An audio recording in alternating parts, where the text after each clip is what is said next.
우리나라는 물론 세계적으로 사망 원인 1위 질환이 바로 심혈관 질환인데요. 심혈관 질환 가운데 비교적 가벼운 질환이죠. 협심증에 대해서 자세한 얘기 나눠보도록 하겠습니다. 허두영 의학 전문 기자 나오셨습니다. 안녕하세요. 네, 반갑습니다. 네, 협심증은 우리나라 100명 가운데 1명꼴로 발생하는 질환이라고 하는데요. 요즘 같은 환절기 특히 주의해야 한다면서요? 네. 이 협심증은 환절기에 잘 생깁니다. 일교차가 심한 봄과 가을에 날씨가 쌀쌀해서 혈관이 수축된 상태에서 계단을 오르거나 가벼운 운동을 하다가 갑자기 가슴에 통증을 느끼는 경우가 협심증이라고 보면 되겠는데요. 네. 이 협심증은 갑자기 가슴을 쥐어짜는 듯한 통증을 느끼지만 금방 좀 잠시 쉬면 금방 괜찮아지기 때문에 좀 무시하는 경우가 많은데 이때 바로 협심증을 의심하고 병원을 찾는 게 좋겠습니다. 네. 이 협심증이 보내는 신호를 무시하면은 조금 시간이 지나서 심장마비 같은 이제 무서운 질환이 다가올 수 있기 때문에 조심하셔야 되겠습니다. 네. 근데 이제 가슴 통증이라면 보통 이제 약간 왼쪽 가슴일 것 같은데 네. 그때 약간 그 심장에 있는 왼쪽 가슴에 통증이 있으면 협심증으로 그렇죠. 좀 의심을 해봐야 되나요? 예. 네. 이 협심증은 남녀에게서 증상이 약간 다르게 나타납니다. 남자는 심장의 가슴 중앙에서 약간 왼쪽에서 갑자기 가슴을 쥐어 짜는 듯한 통증이 생기고요. 네네네. 여자는 가슴 한가운데서 뭐 아프다기보다는 좀 답답하고 체한 듯한 느낌, 그런 답답한 느낌의 증상을 호소한다고 하는데요. 좀 증상도 다르네요. 네. 네. 이 심장은 이제 쉬지 않고 수축과 이완을 반복합니다. 그러면서 피를 온몸으로 보내는 역할을 하는데 심장 근육이 펌프질을 하려면은 다른 근육과 마찬가지로 산소와 영양분이 필요합니다. 이 산소와 영양분을 공급하는 통로가 이제 심장혈관 또는 이제 관상동맥이라고 하는데요. 네. 이 관상동맥에 찌꺼기가 쌓여서 이 혈관이 좁아지면은 피가 제대로 흐르지 못하게 됩니다. 그러면 산소와 영양분이 제대로 공급되지 않아서 허혈증이라고 그러는데 심장 근육이 제대로 뛸 수 없는 상태, 이 상태가 바로 협심증이 되겠습니다. 네. 네, 최근 몇 년 사이에 근데 협심증 환자가 빠르게 늘고 있다고 하는데 어느 정도 들었습니까? 예. 건강심사보험평가원의 자료를 보면은 네.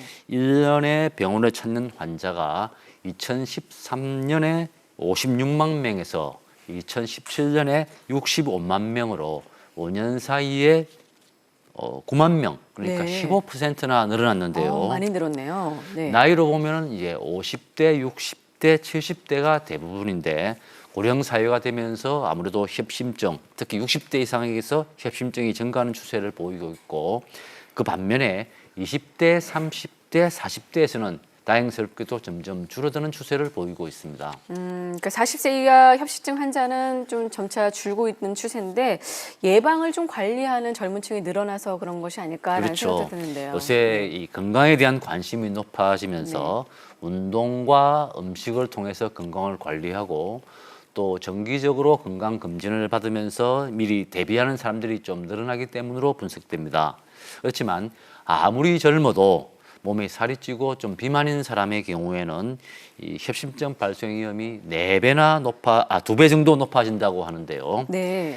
얼마 전에 서울대 병원의 연구팀이 발표한 자료를 보면은 이 비만과 심혈관 관계에 대해서 조사를 했습니다. 우리가 비만의 정도를 과체중, 비만, 고도비만 이렇게 3단계로 나누는데요. 연구팀이 20대, 30대 남녀 260만 명을 대상으로 조사를 했더니 과체중인 남자는 정상 남자에 비해서 위험이 18% 정도, 네. 비만인 경우는 45%, 고도비만인 경우에는 97%까지 높아졌습니다. 그러니까 고도비만의 경우에는 네. 협심증 위험이 2배나 높아진다는 그런 네. 결과인데요. 여자는 남자만큼 심하지는 않지만 과체중이면 34% 정도, 비만이면 52%, 고도비만이면 64% 높은 걸로 나타났습니다. 네. 이 비만인 사람이 적정한 수준으로 몸무게를 줄일 경우에 이 협심증 위험이 이제 줄어드는데요. 남자는 협심증 발생 위험이 4분의 1로 줄어들고 여자는 3분의 1 수준까지 줄어드는 걸로 나타납니다. 그러니까 네. 젊을 때부터 몸을 잘 관리해야 될 필요성이 바로 여기에 있겠습니다. 아, 정말 그렇겠네요. 그런데 이제 미세먼지와 초미세먼지가 심해지면서 호흡기 질환 환자들도 많이 늘고 있잖아요. 네. 그런데 이 또한 협심증 발병률도 높이고 있다면서요? 예, 네. 얼핏 보기에 미세먼지나 초미세먼지가 이 협심증과 무슨 관계가 있을까 뭐 그런 생각이 들기도 하지만 이 문제는 미세먼지가 호흡기로 들어와서 혈관에 쌓여서 협심증을 일으킨다는 겁니다. 서울의 한 대학병원에서 협심증이 의심되는 6,430명을 조사를 했는데요. 미세먼지 등급 나쁨 수준이 한 사흘 정도 계속되면은 좋은 수준일 것보다 협심증 위험이 25% 증가한다고 합니다. 이 숫자로는 좀 실감이 나지 않으시겠지만은 미세먼지 농도가 이 가로 세로 높이 이 네. 입방 미터에서 0.02mg 증가하면은 협심증 위험이 4%씩 높아진다고 합니다.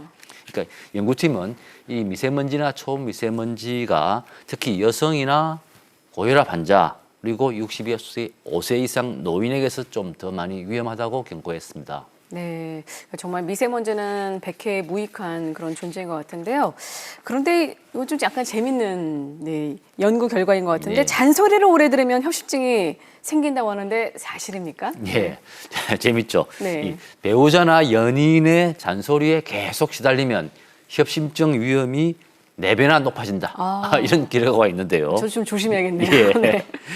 이 덴마크 코펜하겐 대학교의 연구진이 40대, 50대 남녀 4,500명을 대상으로 조사를 했는데요. 6년 동안 실험을 했는데 처음에는 아무에게도 협심증이 없었습니다. 6년 뒤에 9%에게서 협심증이 나타났습니다.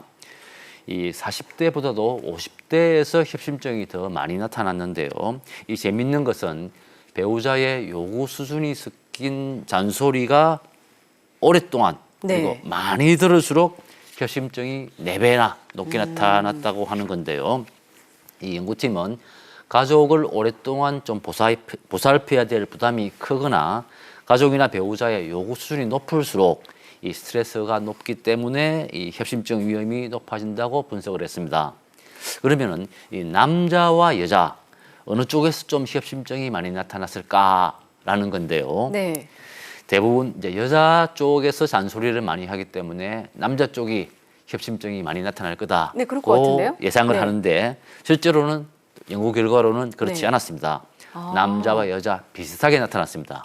그러니까 나이가 들면 남자도 여자만큼이나 잔소리를 한다. 그렇군요. 그런 분석일까 싶습니다. 네, 스트레스가 정말 만병의 근원인 것 같습니다. 협심증 예방을 위해서는요, 흡연과 음주를 삼가고 또 규칙적인 운동을 생활하는 것뿐만 아니라 심리적인 스트레스 해소에도 노력해야 하시길 바라겠습니다. 네, 오늘 도움 말씀 감사합니다. 네, 건강하세요.